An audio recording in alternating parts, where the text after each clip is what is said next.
Hey everybody, it's Pi with Cyber Pirates Gaming, and we're pretty new to ESO, and I just wanted to share a build that I'm working on right now.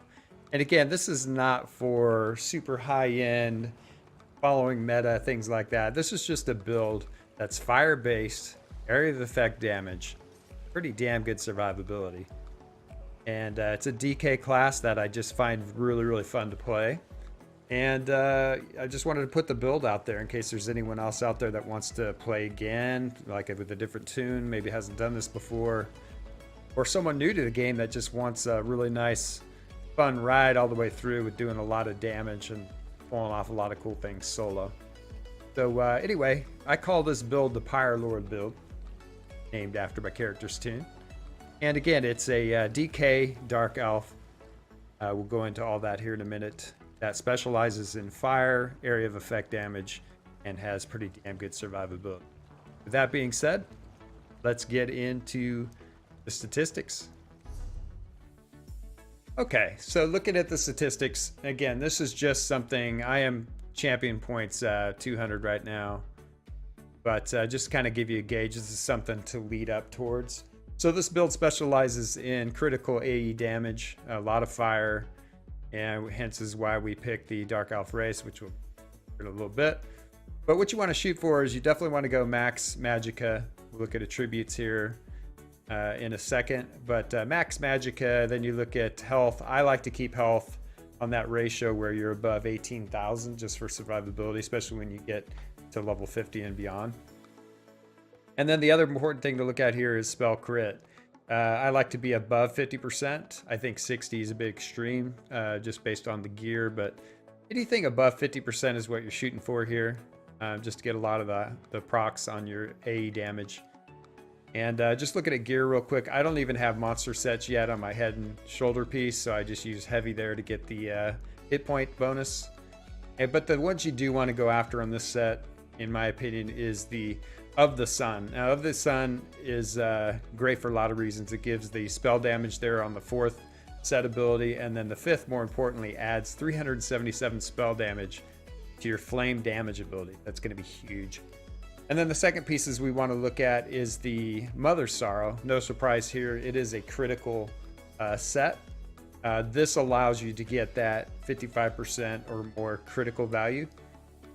But again, you're going to have to kind of balance this as you go. Again, you want to have survivability a little bit with this build, but you do want to focus on pretty much all Magicka. And I even put spell damage on my accessories here, just so I can clear 1700. I think that's a good base for a crit build like this. Again, I want to shoot for 2000 here in the future, which I think I can get to with better gear, but I think a good base is just, as you're starting out, try to get to about 1700 spell damage as long as everything else lines up. Okay, so here we are on our skills and a bar number 1. The first thing I start off with, and by the way, this build does use 2 flame staffs for your destruction staff abilities. And so the first skill we have here is a morph from Wall of Elements, which is under destruction staff, that morphs into blockade of fire. Again, just a long-lasting AE damage of fire on the ground, super fast casting. It's a great one just to lay down and not have to worry about it. It does constant damage. Second one, which is super important, and matter of fact, I didn't play with this ability for the longest time. I only really discovered it lately with this build. That's just made a huge difference. And this is Burning Talons, and it's a morph of Dark Talons. You're going to see it's a big part of our rotation where not only does it do massive damage, but it pins the enemies down and gives you freedom to do other things and just melt them. So this one's super important. Doesn't always work on world bosses, things like that. But remember, it still does, even though it doesn't pin them down, it'll still do damage. The next ability is Engulfing Flames, which is actually going to be on the Ardent Flame line. So Engulfing Flames is a Fiery Breath morph. Again, a lot of times you don't even get to this spell in the rotation when you're clearing groups of mobs in public dungeons, things like that. They melt by the time you even get to this, but this is a good finisher just in case. You'll definitely want to use it on single target boss fights. but it's just another dot that you're going to lay on and forget about it. It's going to tick down, do quite a bit of damage, and it is AE. It will hit everything if you put it out there correctly and hit multiple targets. Okay, next we're going to have one of my favorites for this build. It's a Eruption, which is a morph off of Ash Cloud. And the key thing about this one, yeah, it'll take a long time to build up your skills to get there. So what I suggest doing to build this lineup is use Magma Armor as one of your ults on this bar. And then use like the Molten Weapons, which I morphed into Indigenous Weapons. You can do whatever you want there, but I'm saying in the meantime, I would use at least 2 skills to build this up faster to get to Eruption. Super powerful. And the reason it's powerful is it reduces the enemy's movement by 70%. Not only does flame damage every second for 18 seconds, adds up, but it reduces the enemy's movement, which is just super key, and allows you the freedom to get around packs of mobs without them being able to chase you down. Super powerful. And then of course on the ultimate, on this particular build, standard of might is usually preferred for single target when you're doing massive damage. However, the Draconic Power Dragon Leap morph, not only is it good in PvP, I find it really good too in open world when you're having fun, because after you use it, it adds on a super massive damage shield that's equal to 103% of your max health for 6 seconds. So not only can you use that, when we get to our second bar, we also have the second damage shield that allows you a lot of survivability to move on. So with that being said, let's go on to skill bar number 2. Okay, so now we're into the second spell bar here, skill bar, and we're going to start off with the Light Armor Harness Magicka, which is the morph of Annulment. The reason this is so important is, again, this is going to give you, at this stage of my build, over 12,000 damage shield. Huge for 6 seconds. Again, it does require you to wear 5 pieces or more of light armor. So we do wear 5 pieces of light armor in this build. But again, it's super survivable with this build. And again, you can spam this. So as soon as it runs out, you can spam it again. Now it does cost Magicka, but the higher the Magicka pool, the more obviously resources you're going to have. So second, we're going to go into Flame Lash, which is a part of the class abilities under Ardent Flame. This is your bread and butter single target damage. This is a morph of Lava Whip. And this one's pretty cool because when enemies go off balance, you do massive damage and a heal, massive heal to yourself, just providing you a little bit more survivability there. But again, that's your bread and butter spell for really burning down a single target mob fast. Next we have Inner Light, which we talked about before. This is on both bars for the obvious reasons.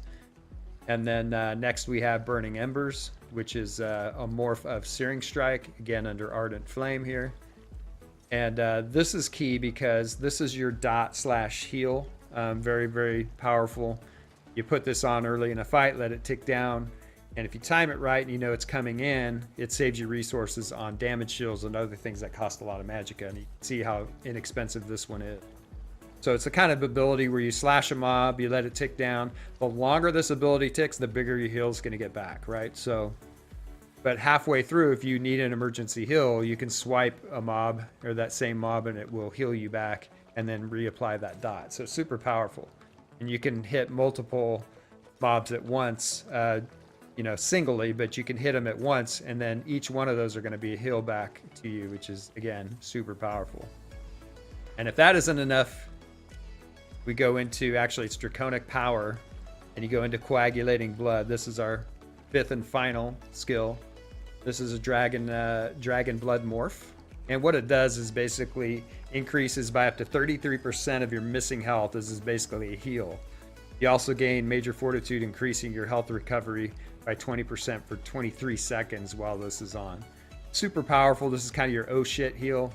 When you're really in a bind, what I tend to do is hit the damage shield real quick, then hit this to heal to full, put on your Burning Embers as a backup, and you're good to go again. You can recover super fast. And again, I just have the Ferocious Leap on this ult for now, just kind of playing around, because at any time I know I could use it and get my damage shield. It's kind of another oh shit button. I haven't found that I absolutely needed the bigger standard of might, and when I do, I just simply switch it before the fights, so it's not a problem. All right, let's move on to passives. Okay, so here we go. We're going to go over some of the passives real quick. This is pretty easy. We're going to basically anything Ardent, Flame, the Draconic Power, and Earthen Heart. You want to get all these maxed out, every single one of them. So we don't need to go into each one. They're all super important. You can prioritize which ones as you go along, but eventually you're going to want all those maxed out. Under Weapon, Destruction Staff, you want to get all these maxed out as well. The last one I waited on was Trifocus. Again, if you don't find you're doing a whole lot of heavy attacks, you can wait on this one, but it does add a nice additional damage to you. Then we move on to Armor, Light Armor. A lot of benefits on maxing all these out, so make sure you take a look at that and prioritize it. But again, your goal would be to maximize all those out since we wear 5 pieces of light armor. And then heavy armor, at this point, since we don't have our monster sets, to add that medium, take advantage of the Undaunted ability. We're taking advantage of having 2 pieces of heavy here, which adds to your overall defense and health. Quite nice. And then the last thing we want to look at is Dark Elf skills. Now, this is the reason we went Dark Elf. Let's just go through each one of these as to why you want to take it. Big one here, reducing your damage taken from environmental lava. Not really a huge deal. Increases your max magicka and max stamina by 6%. That's a huge deal. Again, the bigger your magic pool, the more power you're going to have, right? The more sustain you're going to have. Increases your max magic again by 3%, and your flame resistance. That's huge. So combining it with that, that's almost 10% on its own right there. And then you add in this, increases your flame damage by 7%. Again, this is a flame focused build, so that's huge there. That's one reason you go Dark Elf. And increases your frost and shock damage by 2. So the really one you want to look at there is the flame damage by 7%. So there you have it. And moving into attributes, no surprise here, we dump everything into magicka because of the pool. Everything pretty much draws off the base of the pool there. So you want to get that as high as you can, while still keeping your spell critical above, again, 50%. I like it above 55, you know, I like it leaning towards 60. You'll see a big difference on crits. We'll show you here in a little bit. I think that's kind of the magic number, so I try to stick with that. And again, your spell power over 1700. I did notice there's a big difference. You go below 1500, so try to keep that up as much as you can. Again, when you're first starting out, these statistics are going to be all over the place. Just try to do the best you can to get these ratios here. Okay, so before we get into the championship points, let's take a look at the Mundus Stone. We're using the Mage right now. There's a lot of different theories about that. You don't really need the Thief. As long as you can hit your 57% or around over 50% crit, you don't need the Thief. It's best to get away from it and add, I think, to the magic pool. Or you can use like Spell Power, the Apprentice, I believe. One of those. So really that's to your liking. I don't think it really matters, but in order to hit those max magicka that I was shooting for, I went ahead and went with the Mage. We got Major Prophecy because of our skill abilities that we put on the bar, which is always nice. And then I always run with the Witch Mother's Potent Brew because it not only adds to magicka and health, but it gives you the nice magic recovery, which we're going to be lacking a little bit. If you look here, just a little over 1,000. Again, I think anything under 1200 is noticeable, so I'm pushing it a little bit on that, but you make up for that with heavy attacks, single targets. Okay, so let's take a look at some championship points now. We'll start off with the warrior over here. No surprise here. You can kind of put whatever you want according to your build, however you think you need. I went with Ironclad, which direct damage support there. Light armor, why not? I mean, you're wearing 5 pieces, so you can see it adds to the bonus there. Elemental Defender for obvious reasons. And then I'm just kind of spreading out the love. The one I wish I'd have done sooner, but I think as you go toward some of the harder content, improving this Bastion could really help because this will increase your damage shields. Okay, so moving over to the Thief. Again, this one's kind of easy. You can all do what you want, but I'm really chasing this Master Gatherer here because I loot the shit out of everything. So that's going to help a lot.